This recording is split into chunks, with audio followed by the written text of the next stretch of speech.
Well, hello, everybody. Welcome back to Four Lights Wellness, where psychology meets physiology. Today, we're going to go through a little bit of a hip sequence to open up some of this kind of stuckness and weakness in the groin to get more drive in life. You're going to need a Swiss ball and potentially a weight. We'll get to why when I say potentially in a little bit. But what we're going to do is we're actually going to center our pelvis on top of the ball in a split stance. So I'm just going to sit down right through here. And what I want you to pay attention to is when you sit in that position, where does this back leg go? Does it turn out to the side because your hip flexor's tight? Are the headlights not facing forward again because the hip flexor's tight? Do you have a duck butt in your back, super arched because the hip flexor's tight? Well, one mistake we could make is just try to stretch out the hip flexor. I'll show you a quick version of that, and then I'll say why I don't like it. There's a lot of people that like to do something like this, and they reach forward here, but you'll see my tailbone is still up and back behind me. And I feel a stretch in my hip flexor, but I'm also compressing a lot into this lumbar. When you also look at, movement patterns, there's not a lot of times where this leg bone's that far behind us in life. It's just not a useful skill to try and transfer to anything else. So here's what I do instead. I'm going to take the front foot and I'm actually going to pull it as far back underneath the ball as I can. And now I'm going to square my hips and I'm going to drive this back knee down and deep into this ball as hard as I can. And if you do that with me, now you'll find that you can actually suck and tuck so much easier. You can find this glute, find the abs, and get up into this position.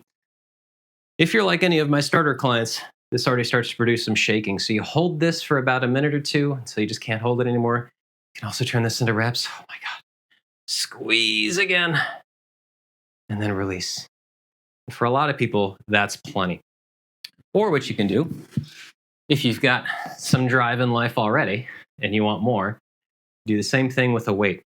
This does not have to be a heavy weight at all. The purpose of this is to try and get the shoulders and the hips talking to each other so that when you're shouldering a lot of heavy things in life, you can still have some drive. So I'm squeezing this foot backwards, this glute and thigh into the ball really hard, shouldering a heavy load, reaching up 2 to 3 seconds up. With an inhale, you're going to hold it for 3 to 5 seconds.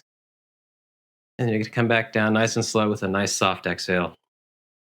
And then come back up, inhale, hold it,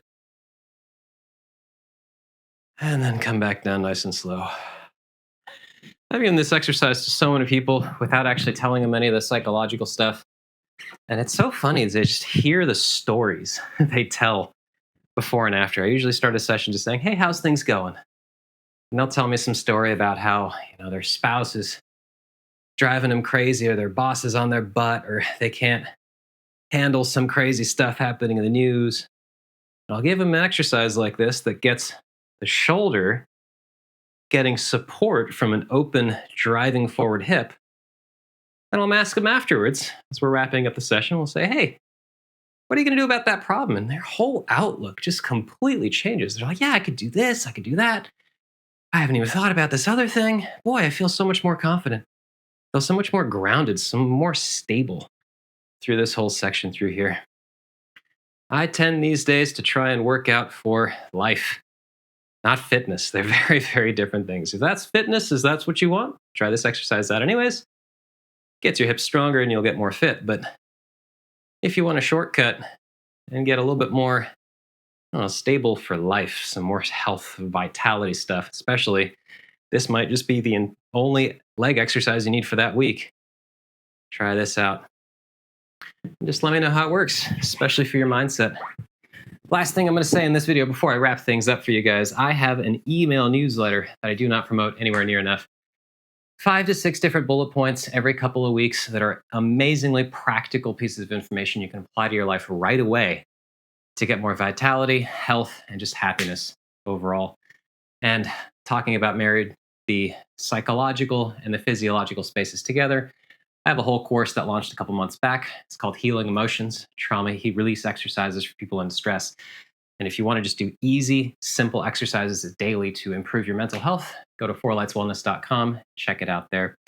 Otherwise, I hope this information is very helpful to you guys. As always, have a happy and healthy rest of your day.